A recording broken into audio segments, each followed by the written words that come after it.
Então, hoje vamos ter aqui esta pequena rubrica, que é o Evangelho de Jesus versus o Evangelho Da democracia. da democracia.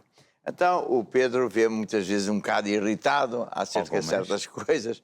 E porquê que é? Diga lá. Tem a ver com muitas situações que ocorrem no nosso país, e não só no nosso país, como no mundo, por aí, pelo mundo fora, onde se roubam os direitos às pessoas, escraviza-se o povo, pondo mais impostos, não obedecendo às leis, nomeadamente os governantes.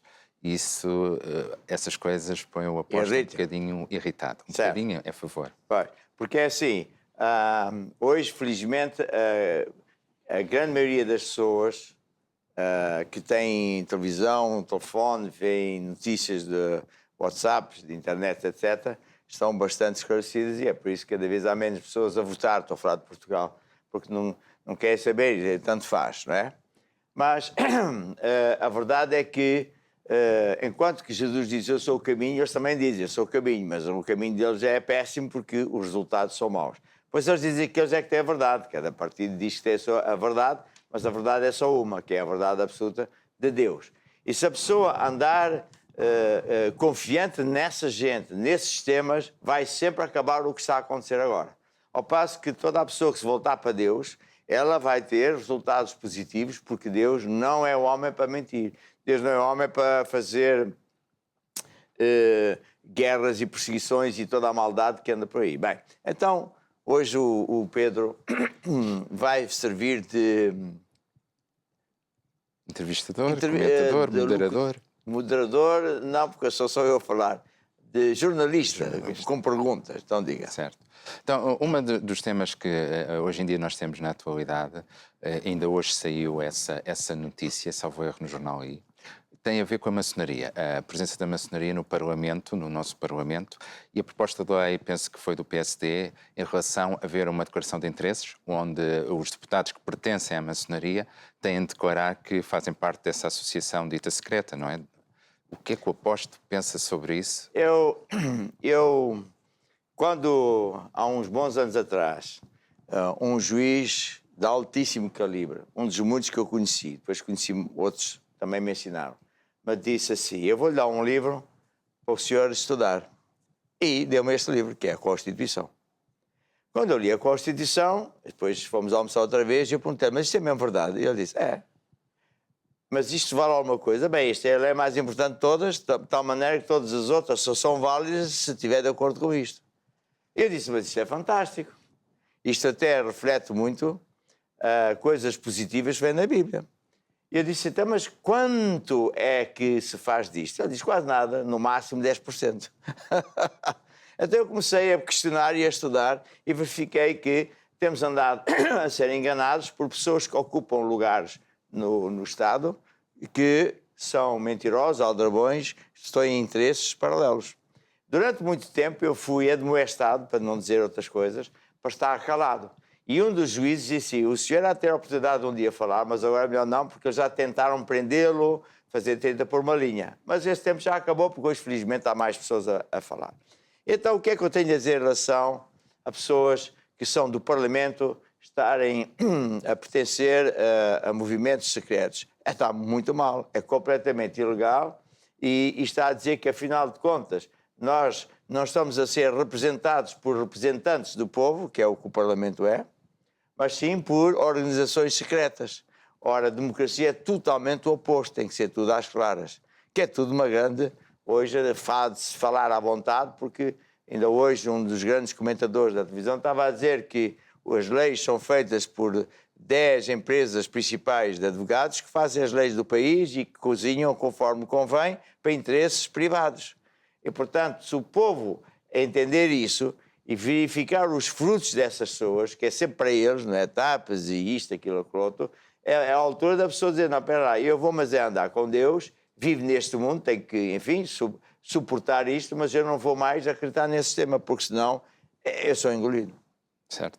Em relação a esse sistema, também nos últimos dias, tem-se falado em utilizar alguns dinheiros da bazuca, nomeadamente numa ponte que vai unir Porto e Gaia, para passar o metropolitano. Mas eu vi essa notícia. Aquilo ali é mais um estratagema de dizer ao povo, nós vamos fazer isto, eles não vão fazer nada, só estão a dizer que têm intenções, vamos fazer aqui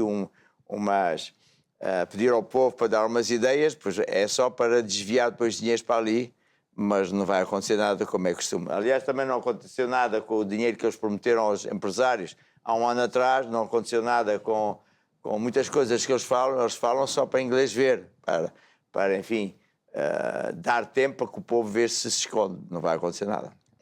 E o Estado deve fazer investimentos?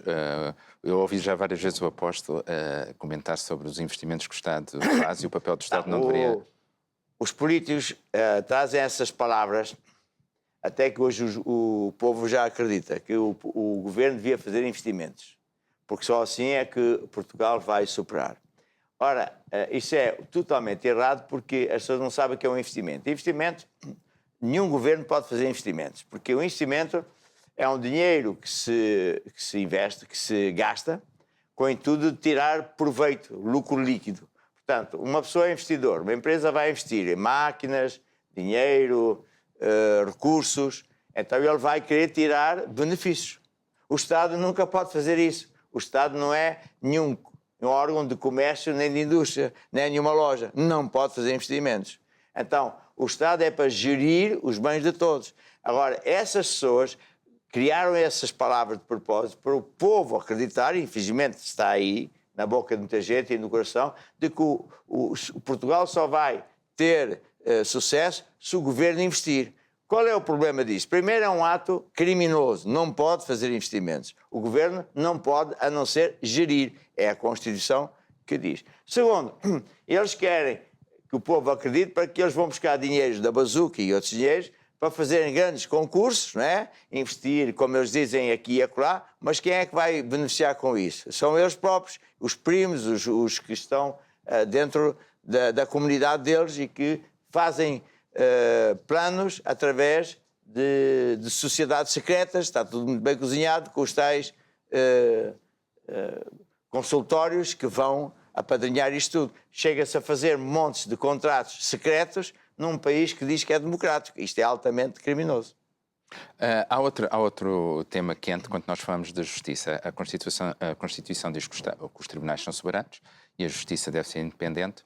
Nos últimos tempos aconteceram várias coisas que põem isso em questão, não? As mais recentes são a nomeação do Procurador Europeu e, nomeadamente, ainda ontem saiu outra notícia no Observador que dava conta que a nomeação de procuradores, supervisores, por assim dizer, coordenadores, estava viciada pelos partidos e havia no seu júri membros de partidos políticos. O que é interessante porque um juiz ou qualquer membro da justiça, por assim dizer, não deve estar afiliado a nenhum partido político, sendo que o júri tem elementos partidários. Isto é o nojo dos nojos. Eu aprendi isto há 30 anos com 1, 2, 3, 4 juízes de alto calibre que me disseram é isso que se praticam. E se eles não fizerem isso, eles são postos de parte, são vexados, são humilhados publicamente, etc. Então, hoje, felizmente, está um mover interessante em que juízes honestos, porque os há, não estão a querer obedecer às poucas vergonhas. Porque a Constituição é a maior lei de todas e diz que nós estamos num Estado de direito. Quer dizer que todos estamos sujeitos às leis. Ninguém é acima da lei. Segundo, que os donos do país somos nós, o povo. E que nós governamos através da Constituição. Está aqui assim, está a ver? Nós governamos através da Constituição. E, portanto, se a Constituição é para ser cumprida, diz aqui que a soberania reside no povo e que exerce de acordo com as formas previstas na Constituição.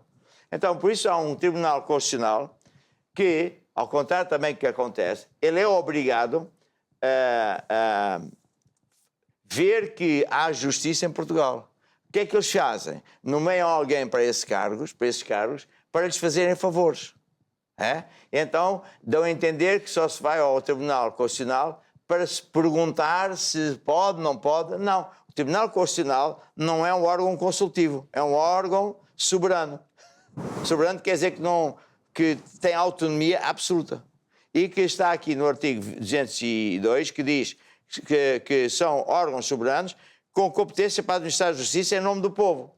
Mas eles fazem em nome do governo. Eles sempre defendem o governo, porque eles são colocados professores do governo. É por isso que é essa bronca aí. Há juízes que são honestos a dizer acabou. Está a ver? E depois ainda diz mais. Na administração da justiça, incumbe aos tribunais assegurar a defesa dos direitos legalmente protegidos dos cidadãos e reprimir a violação das ilegalidades. Quer dizer, reprimir é castigar. Ora, eu sou uma vítima, entre muitas pessoas, de crimes contra a Constituição em plenos tribunais e ganhamos a causa e os do topo não castigam ninguém. Mas se um cidadão for apanhado a não pagar os impostos, ele é castigado, pisado, esmagado. Ele fica com as contas financeiras retidas, as crianças que dependem do pai e da mãe ficam sem comer, perdem a casa, e isto é a nossa justiça. Por isso é que a Bíblia chama dessas pessoas de bestas. Besta é um animal que come os seus próprios filhos. Portanto, são pessoas que não têm o mínimo respeito meu e da maior parte das pessoas, que eles não defendem o povo, eles defendem os interesses dessa escumalha que anda por aí. E por mais que haja pessoas e comentadores a dizer isso, eles continuam impunes, está a ver? Portanto, há um movimento agora muito interessante e muito positivo. Veja o seguinte, aqui diz que a validade das leis, a validade dos atos do Estado tem que estar em conformidade com a Constituição. É a lei que é acima de todas as leis. Se qualquer lei, qualquer ato, qualquer coisa que o governo queira fazer ou faça, não estiver de acordo com isso, é um ato ilegal. Eu próprio, como líder da Maná, já nulifiquei muitos atos da polícia, da GNR, do governo, de juízes, porque esta lei, quando é posta em causa, funciona. Muitos empresários da nossa igreja aprenderam estas coisas e ganharam grandes batalhas e não foram, vamos dizer, prejudicados. Portanto, o povo precisa de saber estas leis. Certo. O último tema, e talvez o tema mais quente da noite, tem a ver com religião. No nosso Estado, no nosso país, é habitual nós vermos uma certa promiscuidade entre Estado e a Igreja, não sendo o Estado laico. Nomeadamente, estou a falar no ano judicial, quando o cardeal está nessa festa solene para dar a sua bênção como convidado, e também nos últimos tempos com visitas do presidente Marcelo ao Papa. Para pedir para fazer cerimónias. Isso é altamente criminoso. Não é uma questão política. É um crime dos piores que existe. Porque está a dizer às pessoas que se ele pode cometer estes crimes, qualquer pessoa pode. E porque vai de cima para baixo. Ele não pode, de jeito algum, convidar o Papa para uma festa religiosa. Eu sei o que é que eles vão dizer, porque foram os juízes honestos que me ensinaram. Ele vai dizer que tem uma concordata. Só que eles também me ensinaram, a concordata não manda na Constituição. De jeito algum. E a concordata é um acordo entre países.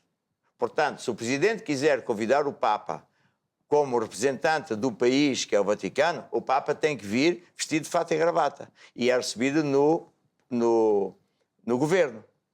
Ou seja, com funções políticas e não religiosas. E não religiosas. Se ele vai convidá-lo para um ato religioso, o Tribunal Constitucional devia reprimir. Isto é proibido.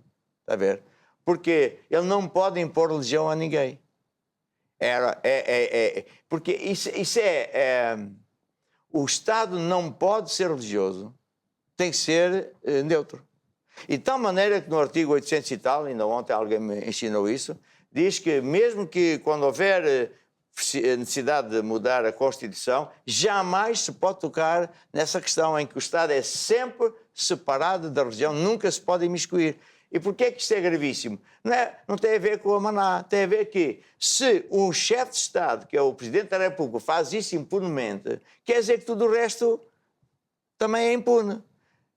Então, eu se quisesse ir para a guerra, ganhava a seguinte guerra, não pagava impostos. E eles vão-me tentar multar. Eu vou para o tribunal e digo, enquanto o senhor não puser o Presidente a ser repreendido severamente, não pode repreender. Porque o Estado de Direito, ele não é acima de mim. E, na verdade, ele é meu empregado. Se o senhor não me defende a mim os meus direitos, eu tenho direito de resistir, de acordo com o artigo 21. E, portanto, quando o povo começa a saber estas coisas, os juízes começam a ter medo. A ver? E hoje os juízes estão cheios de medo. Por isso eles não estão afeitos a obedecer a estes descaramentos, porque sabem que qualquer dia vai-lhes acontecer o mesmo que aconteceu a Sarkozy. O Sarkozy quis comprar juízes, como aqui, a ver? E saiu-se mal porque alguns deles disseram não, a gente não se deixa vender. Conclusão, ele está preso. E é o que vai acontecer a juízes e a governantes em Portugal. Porque o que está a acontecer é uma maldade atroz. E mais Estou alguma vez? esclarecido? Não, não. Está esclarecido. Bem.